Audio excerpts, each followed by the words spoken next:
بسم اللہ الرحمن الرحیم ویورز، آپ دیکھ رہے ہیں ہمارا YouTube channel news to you. امید ہے آپ خیریت سے ہوں گے۔ کہا گیا اسمبلی جعلی ہے، فارم 47 کی پیداوار ہے، ہم اس اسمبلی کو نہیں مانتے اور ہمارا احتجاج جاری رہے گا۔ ہم حکومت میں آ چکے ہیں، 280 ہماری 180 ہماری سیٹیں ہیں، اس طرح کے دعوے، ٹھیک ہے۔ لیکن کمال بات ہے، اسی جعلی 2 نمبر فارم 47 کی پیداوار اس اسمبلی سے سب سے پہلے تنخواہیں لینے والے پتہ کون سے اراکین ہیں؟ یہی پی ٹی آئی والے، تحریک انصاف کے حمایت یافتہ آزاد اراکین، کیونکہ ان کی پوزیشن آزاد ہے نا، تو ہم پارلیمانی زبان میں بات کرتے ہیں کہ آپ اندازہ لگا لیں جناب، 1,93,000 فی کس ان کے جناب ایم این اے نے بنیادی تنخواہ اور کی مد میں حاصل کیے۔ اگر ہم ان کے ٹی اے ڈی اے، ان کے ٹکٹس، ایئر ٹکٹس، ان کی دیگر مراد ملا لیں تو ہر ایم این اے کو تقریباً 2.25 سے 3 لاکھ روپیہ ماہانہ ملا ہے۔ پارلیمنٹ ہاؤس کے اندر الائیڈ بینک ہے، تو اس کے اندر اکاؤنٹ کھولنا ضروری ہوتا ہے، تنخواہ وہاں پہ تمام ایم این ایز کی آتی ہے۔ تو جناب پتہ چلا کہ ان سب کی تنخواہ جو تحریک انصاف کے آزاد اراکین تھے، تقریباً ان کی تعداد 102 کے قریب ہے۔ اگر ہم آزاد اراکین کی ویسے بات کریں تو جو پی ٹی آئی کے حمایت یافتہ ہیں وہ 88 ہیں پارٹی پوزیشن کے مطابق، لیکن چھوٹی جماعتیں بھی ہم ساتھ شامل کر لیں تو اپوزیشن اراکین کی تعداد 102 ہے۔ چلے ہم 88 کی بات کر لیتے ہیں۔ تو ان 88 اراکین نے پہلے شور مچانا شروع کر دیا، بھائی وہ ہماری تنخواہ آئی کہ نہیں آئی، ہماری تنخواہ آئی کہ نہیں آئی۔ تو وہ جناب پھر اسمبلی والوں نے 1 کو یعنی کہ 1 اپریل کو ان کی تنخواہ ان کے اکاؤنٹس میں ٹرانسفر کر دی۔ اسی اسمبلی سے تنخواہ حاصل کر لی، ٹی اے ڈی اے لے لیا، مراد لے لیں، جس کو یہ کہتے یہ جعلی ہے، جس کو یہ کہتے ہم ان کا مینڈیٹ نہیں مانتے، ہم اس اسمبلی کو نہیں مانتے، تو جناب پھر تنخواہ بھی نہ لیتے، واپس کر دیتے نا۔ اصولاً بات تو یہی ہے کہ اگر آپ کو یہ اسمبلی 2 نمبر لگتی ہے، جعلی لگتی ہے، ہاں جی، اور آپ کو فارم 47 کی پیداوار لگتی ہے، تو کیوں تنخواہ لی ہے؟ تنخواہ نہ لیتے، آپ کہہ دیتے کہ جناب ہم نہیں لیتے جی تنخواہ، یہ اسمبلی جعلی ہے، یہ 47 کی پیداوار ہے۔ تو وہ جناب ہاتھی کے دانت، کھانے کے اور دکھانے کے اور، ہاں جی۔ تو جو چیز آپ کو لگے یعنی کہ میٹھا میٹھا ہپ ہے، کڑوا کڑوا تھو ہے، ان کے لیے ہے نا جی۔ تو وہی بات ہے کہ یو ٹرن لینے میں کمال ید طولہ رکھتے ہیں پی ٹی آئی والے۔ کسی بھی اب یہ پارٹی کے اندر اختلاف دیکھ لیں، وہ شیر افضل مروت، شہری عارف فریدی، باقی بھی اب کھل کے وہ سامنے آ رہے ہیں، ہاں جی، اور وہ کہہ رہے ہیں جی ہم ایک دوسرے کا کچا چٹھا بھی کھول رہے ہیں۔ تو اس سے آپ اندازہ لگا لیں کہ کس طرح کے ان کے معاملات، ان کی پارٹی کے معاملات ہیں جو کہ چل رہے ہیں۔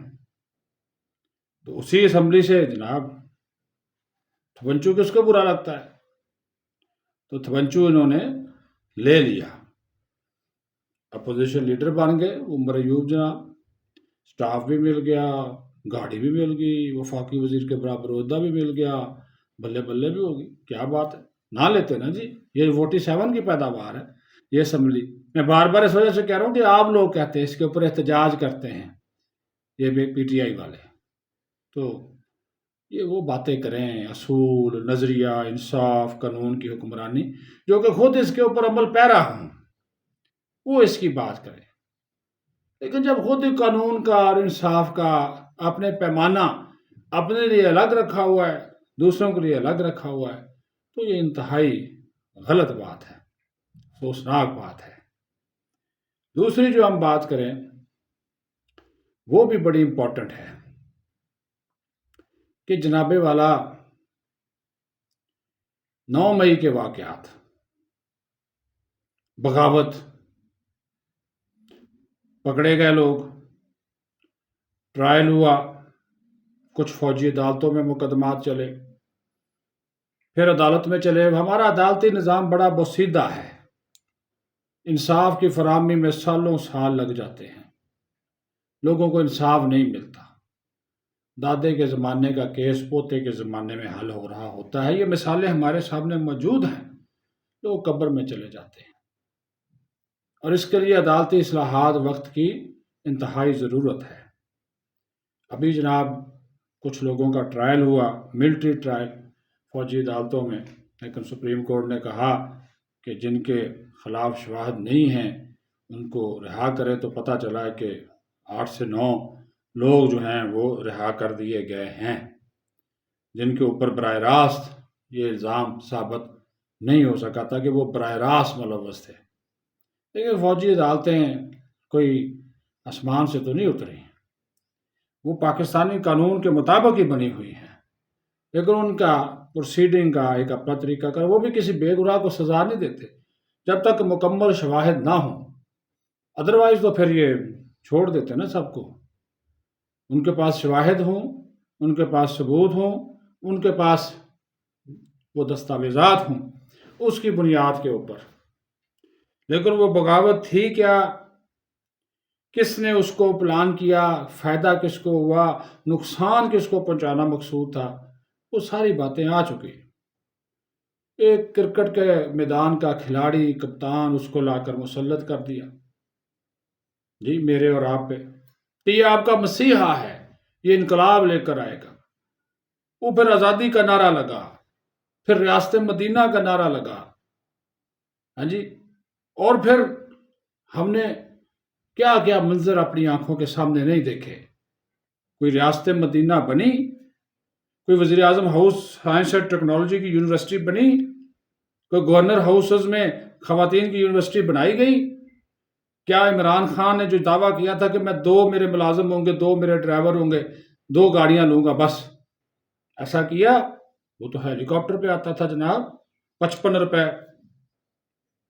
جو جناب جس کی وہ فی گھنٹہ رفتار وہ خرچہ بتا رہے تھے اس کا، فواد چودھری جب اس وقت ان کے ترجمان تھے۔